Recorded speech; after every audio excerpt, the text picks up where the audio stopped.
नमस्कार विद्यार्थियों। भारतीय संसद के बारे में हम अध्ययन कर रहे थे। भारतीय संसद के राज्यसभा और लोकसभा के बारे में हम अध्ययन कर चुके हैं। आज हम संसद की कार्यवाही से संबंधित कुछ अध्ययन करेंगे। कई बार हम सुनते हैं प्रश्नकाल, शून्यकाल, प्रस्ताव, सरकारी प्रस्ताव, सत्र, अधिवेशन, सत्रावसान। ये सब चीजें क्या है उसके बारे में आज हम अध्ययन करेंगे। संसद की कार्यवाही से संबंधित क्या क्या नियम हैं, क्या क्या प्रस्ताव है, क्या व्यवस्थाएं हैं, उससे संबंधित आज हमारा अध्ययन है। पहला, संसद की कार्यवाही के अंतर्गत प्रश्नकाल। प्रश्नकाल किसे कहा जाता है? प्रश्नकाल संसद का जो सत्र है उसका प्रथम जो घंटा होता है वो प्रश्नकाल कहलाता है। प्रश्नकाल के अंतर्गत सदस्यों के द्वारा, मंत्रियों के द्वारा प्रश्न उठाए जा सकते हैं।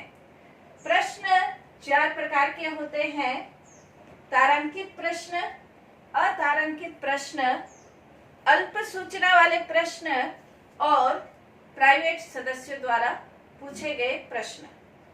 ये 4 प्रकार के प्रश्न होते हैं। इनके 4 अलग अलग तरीके होते हैं। जैसे तारांकित प्रश्न है तो तारांकित प्रश्न, यदि कोई सदस्य मंत्री से कोई मौखिक प्रश्न पूछता है और मंत्री के द्वारा मौखिक उत्तर दिया जाता है तो उसे तारांकित प्रश्न कहा जाता है। इसके अंतर्गत पूरक प्रश्न भी पूछे जा सकते हैं। अतारांकित प्रश्न के अंतर्गत जो जवाब है वो लिखित रूप से दिया जाता है। लिखित रूप से जब जवाब दिया जाता है तो उसके अंतर्गत पूरक प्रश्न नहीं पूछे जाते हैं। अल्प सूचना वाले जो प्रश्न होते हैं वो किसी विषय पर थोड़ी सी सूचना प्राप्त करने से संबंधित प्रश्न पूछे जाते हैं। ये भी लिखित रूप में होते हैं। प्राइवेट सदस्यों के द्वारा यदि कोई क्वेश्चन पूछना है तो उसकी सूचना पहले 10 दिन पूर्व सूचना देनी होती है। उसके बाद इस प्रश्न का उत्तर दिया जाता है। विभिन्न प्रकार के जो ये प्रश्न हैं उनको अलग अलग पेपर्स में, अलग अलग कलर के पेपर में रखा जाता है।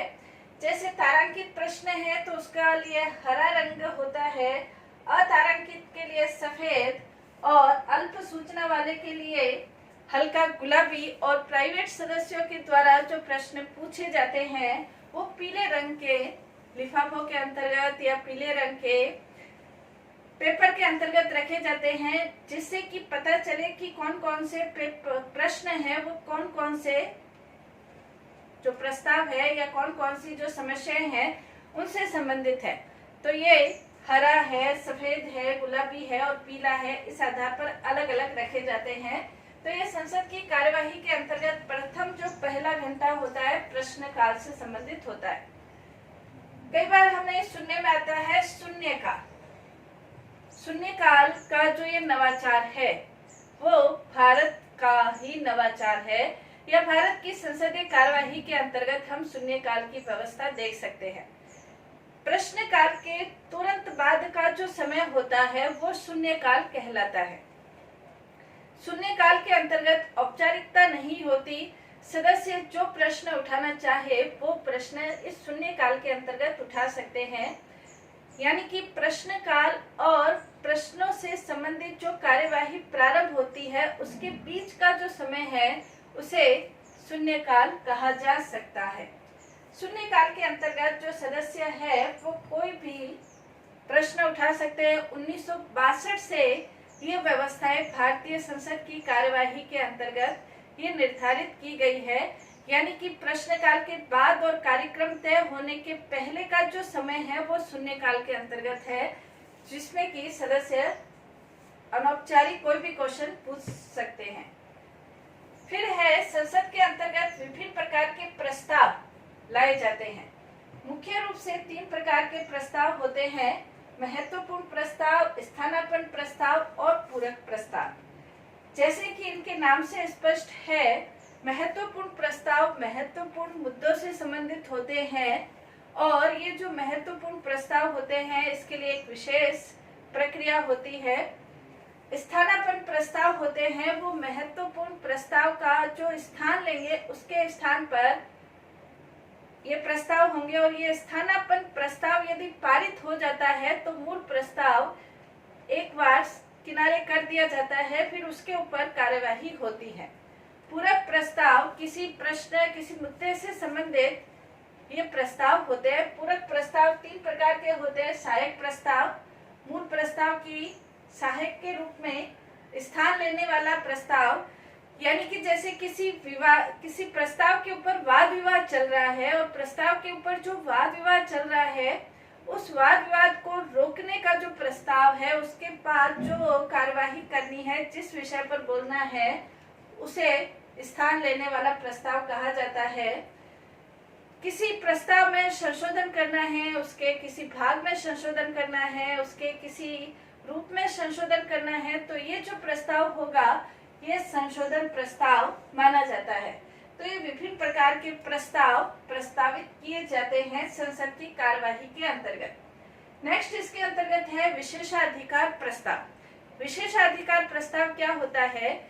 यदि किसी सदस्य को ये लगता है कि जो क्वेश्चन उसने पूछा है उससे संबंधित या तो जानकारी नहीं दी गई है, या जो जानकारी दी गई है वो अल्प मात्रा में दी गई है या गलत जानकारी दी गई है, तो ऐसे समय में विशेषाधिकार प्रस्ताव लाया जाता है, जिसमें संसद के सदस्य ये प्रस्ताव करते हैं कि या तो मेरे विशेषाधिकारों का उल्लंघन हुआ है या पूरे सदन के विशेषाधिकारों का उल्लंघन हुआ है। इससे संबंधित ये प्रस्ताव विशेषाधिकार प्रस्ताव लाया जाता है जब किसी क्वेश्चन का उत्तर नहीं दिया जाता या गलत उसे लगता है किसी सदस्य को कि यह उत्तर गलत है, तो ये विशेषाधिकार प्रस्ताव लाया जाता है। नेक्स्ट है ध्यानाकर्षण प्रस्ताव। ये भी भारतीय संसद का ही नवाचार है। ये 1954 से अस्तित्व में आया हुआ है। शून्यकाल 1962 से, ध्यानाकर्षण प्रस्ताव 1954 से ये भारतीय संसद की कार्यवाही में शामिल है। इसके अंतर्गत किसी महत्वपूर्ण विषय पर ध्यान आकर्षित करना है।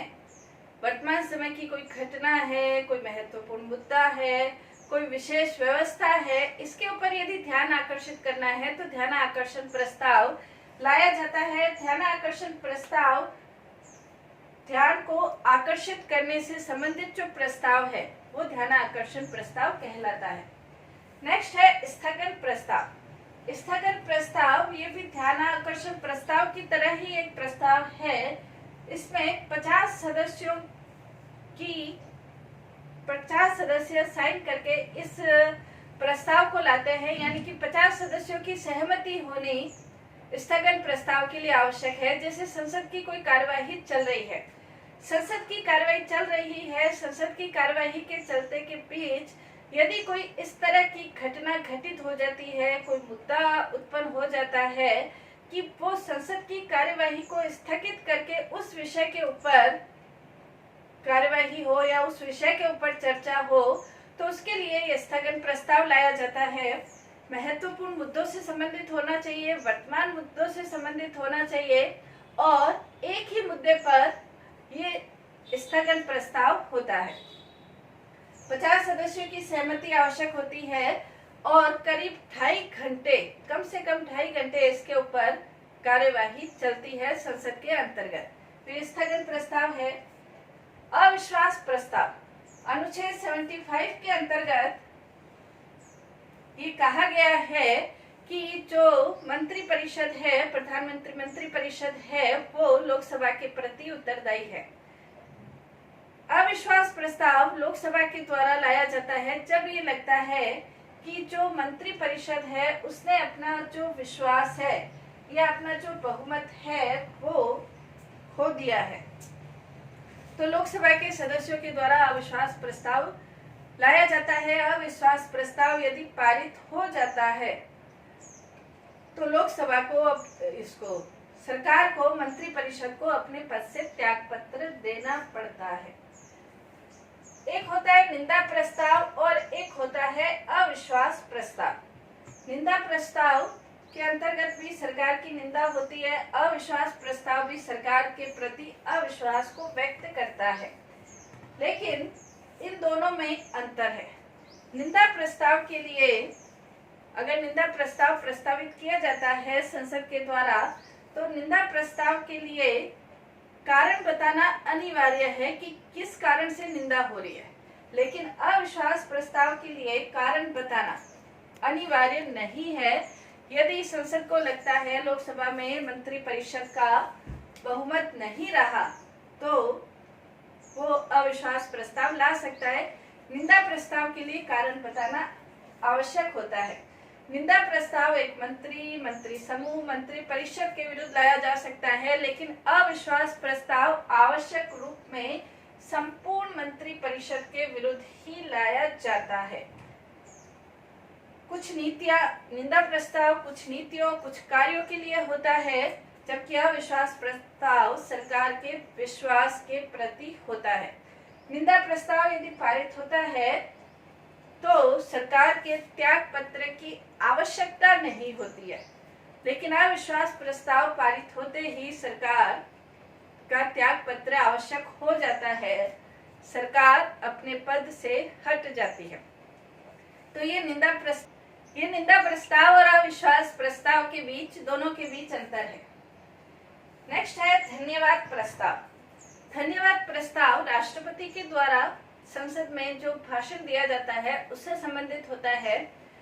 धन्यवाद प्रस्ताव प्रत्येक जो सत्र है, प्रत्येक जो लोकसभा का जो प्रथम सत्र है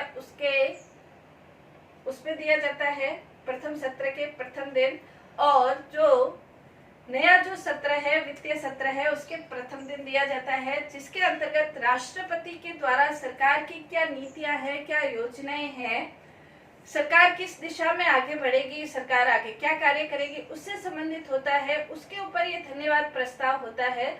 धन्यवाद प्रस्ताव पारित होना आवश्यक है। यदि धन्यवाद प्रस्ताव पारित नहीं है, इसका मतलब लोकसभा के अंतर्गत सरकार की नीतियों में विश्वास नहीं है और वो एक तरीके से अविश्वास प्रस्ताव माना जाता है। नेक्स्ट है औचित्य प्रश्न। औचित्य प्रश्न किसी विषय की उचित रूप में उस प्रश्न को उठाने से संबंधित औचित्य प्रश्न उठाए जाते हैं सदस्यों के द्वारा। आधे घंटे की बहस से संबंधित भी विभिन्न प्रकार के प्रश्न उठाए जाते हैं, जिसमें सप्ताह में जब सत्र चल रहा हो, सप्ताह में 3 दिन इसमें निर्धारित किए जाते हैं। किसी विषय के ऊपर आधे घंटे की बहस से संबंधित ये प्रश्न होते हैं। जो विधेयक होते हैं वो सरकारी सदस्यों के द्वारा और गैर सरकारी सदस्यों के द्वारा विधेयक प्रस्तावित किए जाते हैं। सरकारी विधेयक और गैर सरकारी विधेयक, 2 तरह के विधेयक होते हैं। अधिकतर जो विधेयक होते हैं वो सरकारी विधेयक होते हैं। कुछ विधेयक, बहुत कम विधेयक गैर सरकारी विधेयक होते हैं। सरकारी विधेयक मंत्रियों के द्वारा पेश किए जाते हैं। सरकारी विधेयक मंत्रियों के द्वारा पेश किए जाते हैं। गैर सरकारी विधेयक जो मंत्री नहीं होते हैं उनके द्वारा पेश किए जाते हैं। मंत्रियों के अलावा जो सदस्य होते हैं, यानी कि लोकसभा राज्यसभा के किसी सदस्य के द्वारा विधेयक पेश किए जाते हैं, उसे गैर सरकारी विधेयक कहते हैं। सरकारी जो विधेयक होते हैं सरकार की नीतियों से संबंधित विधेयक होते हैं। गैर सरकारी विधेयक के अंतर्गत सरकार की नीतियों से संबंधित नहीं होते, वो किसी दल के मंतव्य से संबंधित होते हैं। सरकारी विधेयक जो होते हैं उसके पारित होने की जो उम्मीद है वो बढ़ जाती है। गैर सरकारी जो विधेयक होते हैं उसके पारित होने की उम्मीद नहीं रहती है। क्यों नहीं रहती है? सरकारी विधेयक होंगे नेचुरल रूप से सरकार का बहुमत लोकसभा में है। जब सरकार का बहुमत लोकसभा में है तो लोकसभा में वो पारित होगा ही होगा। और गैर सरकारी जो विधेयक है उसके अंतर्गत सरकार से संबंधित नहीं होते, उनका बहुमत भी नहीं है, तो उनके विधेयक के पारित होने की संभावना कम रहती है। यदि सरकारी विधेयक पारित नहीं होते हैं तो उसका मतलब सरकार के प्रति अविश्वास की भावना है।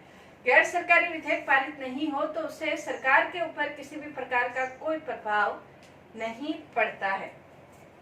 नेक्स्ट इसके अंतर्गत है संसद के जो सत्र हैं। संसद के 3 सत्र होते हैं।